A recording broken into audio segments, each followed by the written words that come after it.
The Lindisfarne raid of 793, the blood-drawn dawn of the Viking Age. Close your eyes and picture a rugged island off England's Northumbrian coast, veiled in a cold, grey mist. It's June 8, 793, and the holy monastery of Lindisfarne glows faintly in the dawn. Monks in rough woolen robes tread softly across dew-soaked stones, their breath visible in the chill air. Their chants weave through the cloisters, a fragile thread of devotion. The sea stretches beyond, its surface mirror-smooth, whispering secrets of the deep. This is a place of peace, a sanctuary where God's light seems to hold the darkness at bay. Golden crosses gleam in candlelit chapels, and manuscripts, painstakingly inked, preserve sacred wisdom. Lindisfarne is a jewel of Christendom, revered and untouched. But out there, far beyond the horizon, a storm gathers. A force of blood and iron surges across the waves, unseen, relentless. The camera pans over a restless sea, waves now churning under a leaden sky.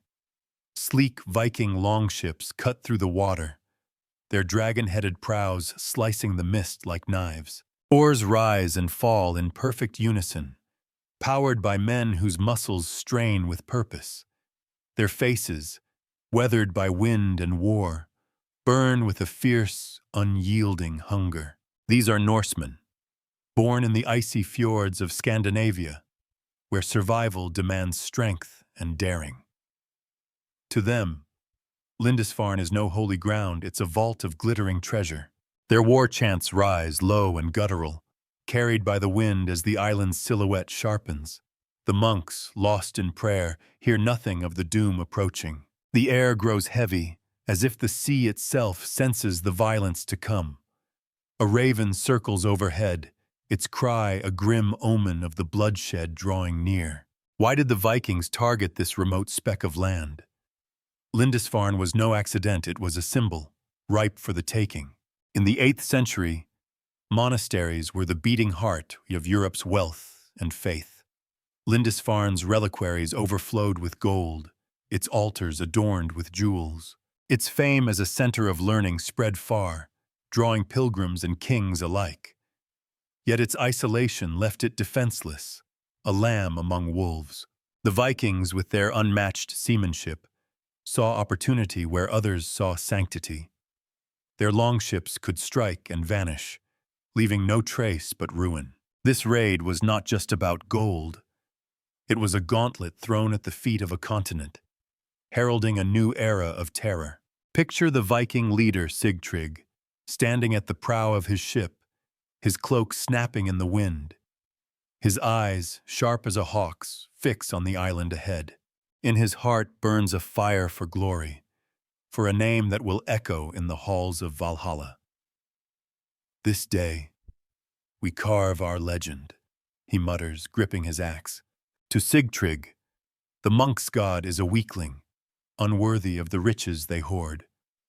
His gods Odin, Thor demand blood and boldness. The longship's hull scrapes the shore, and his men leap into the shallows. The raid is moments away, and Sigtrygg feels the god's eyes upon him. The camera lingers on the beach, where pebbles glisten under the warrior's boots. A monk, tending nets nearby, freezes, his eyes wide with dread. He drops his basket, fish spilling onto the sand, and sprints toward the monastery. "Heathens! Heathens on the shore!" he cries, his voice cracking. Inside the scriptorium, Brother Alcuin pauses, his quill hovering over parchment. The shout reaches him, a jagged note that shatters the morning's calm. He peers through a slit window, heart pounding, and sees them tall figures with braided hair, shields painted with ravens and wolves. Fear coils in his gut like a snake. "God shield us," he whispers, clutching the wooden cross at his neck.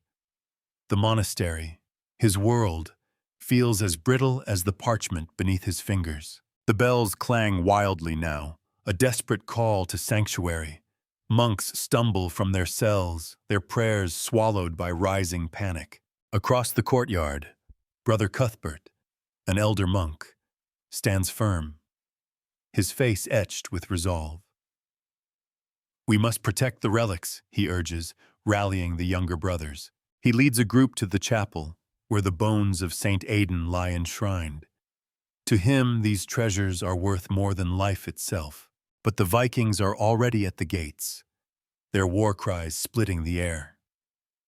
The monastery's wooden doors groan under the first axe blows. Shift to Ragnar, a young Viking warrior, his shield raised as he charges beside Sigtryg. This is his first raid, and his blood thrums with wild excitement.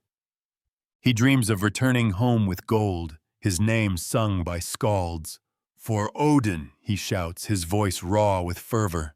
The monk's fear is nothing to him, just proof of their weakness. In his world, only the strong claim what they desire. The gates splinter, and the Vikings pour in like a tide.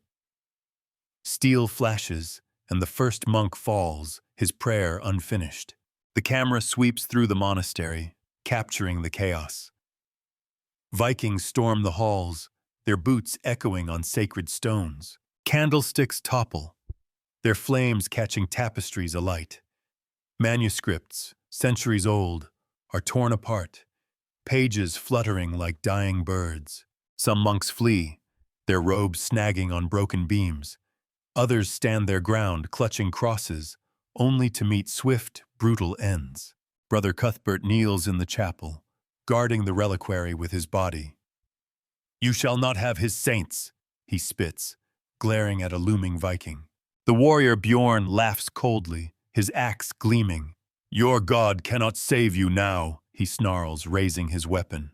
The screen darkens as the axe falls, Cuthbert's prayer cut short. The chapel fills with smoke, the air thick with the stench of blood. Brother Alcuin, hiding in a shadowed alcove, watches in horror. His hands tremble, ink staining his fingers as he clutches his manuscript. He wants to run, to fight, but fear roots him in place. "Forgive my cowardice, Lord," he whispers, tears streaking his face. Outside, Sigtryg surveys the carnage, his face unreadable. The hall is rich gold, silver, and gems, but he senses this victory is bigger than treasure. This will shake their world, he tells Ragnar, his voice low. The young warrior nods, though he doesn't yet grasp the weight of those words. The Vikings move with ruthless efficiency, stripping altars bare.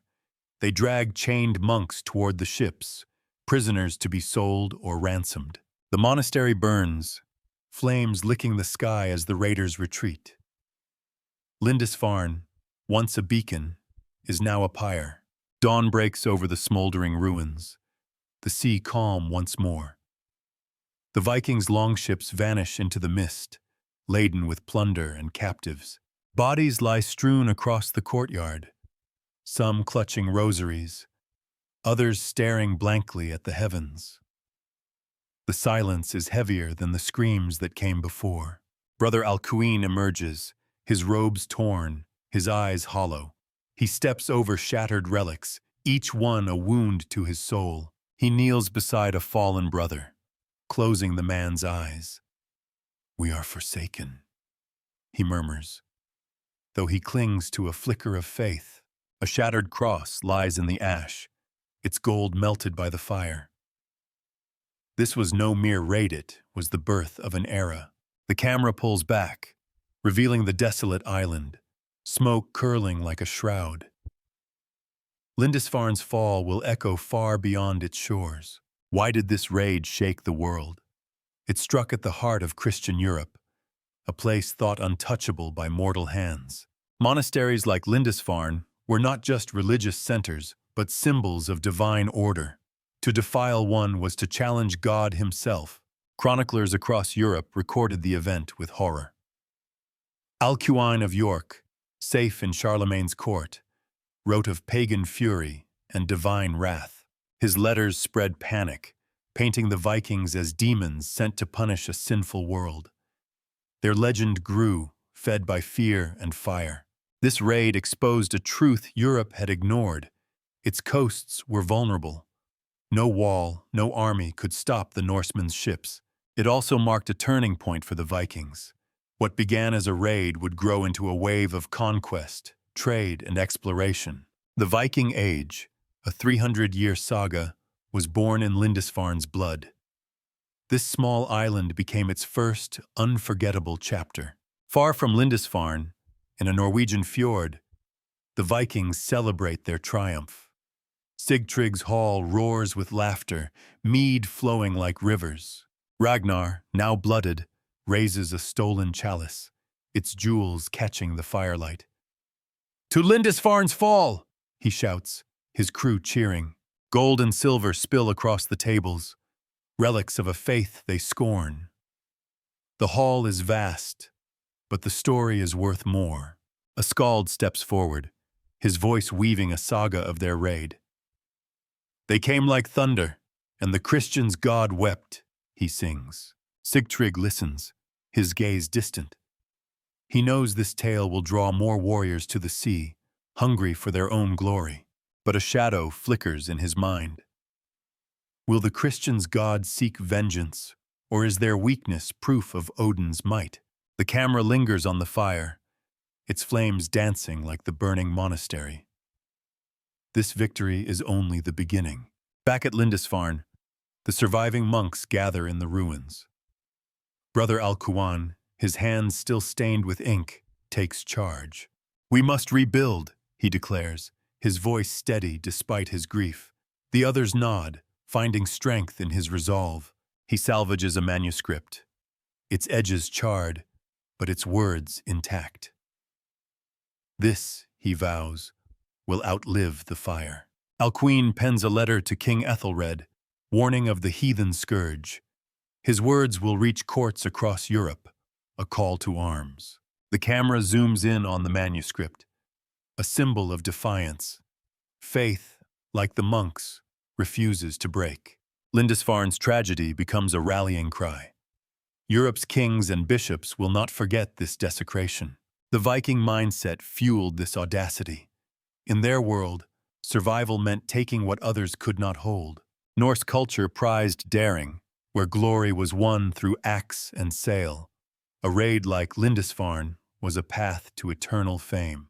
Its wealth was a lure, but its conquest was a challenge. Defying a foreign god proved their gods were stronger. Scandinavia's harsh lands rocky, frozen pushed them outward. Europe's riches, poorly guarded, were too tempting to ignore. The Vikings were not just raiders, but opportunists. Europe's fractured kingdoms, torn by petty wars, invited their blades. This clash pagan ferocity against Christian order would reshape the world. Lindisfarne was where it began. In a Northumbrian hall, King Ethelred listens to a trembling messenger. "Lindisfarne burns, sire," the man says, his voice barely a whisper. Ethelred's fist slams the table, his face a mask of fury and fear. "Who dares strike God's house?" he demands, his court falling silent. Advisors murmur of omens, of a world unraveling. The king vows to fortify his coasts, but doubt gnaws at him. Across the channel, in Charlemagne's grand court at Aachen, the news arrives. A bishop reads Alcuin's letter, his hands shaking. "These pagans mock our faith," he declares, his voice echoing in the hall. Charlemagne, the great unifier, narrows his eyes, sensing a new threat. Monks in distant monasteries double their prayers, their chants tinged with dread. Nobles order walls built, ships armed. The camera shows a forge, sparks flying as swords take shape. Europe stirs, but it's not ready for the storm. The Vikings' reach grows, their longships striking like specters. Ireland's monasteries fall, their treasures feeding Norse ambitions. In Francia, rivers carry dragon ships inland, towns burning in their wake. Even distant Byzantium hears whispers of these sea wolves. Raids become settlements. Warriors turn to farmers. The Vikings weave themselves into Europe's fabric, from runes to royal bloodlines. Lindisfarne was the spark, the moment the world saw their power. Its fall rewrote the medieval map. The camera pans across a Viking longship, its sail taut against a crimson sky. This is no fleeting raid, it's a new world order. But let's step back to Lindisfarne, to the monks who survived. Their courage, often overlooked, deserves its own saga. Brother Eadfrith, a scribe, hides a sacred text under his robes as the Vikings storm through. He escapes to the cliffs, vowing to preserve it. He later becomes a bishop, his work inspiring new generations. The Lindisfarne Gospels, a masterpiece, will bear his name. Other monks, like Wulfstan, risk their lives to save relics. He buries a silver cross in the sand, whispering prayers for its recovery.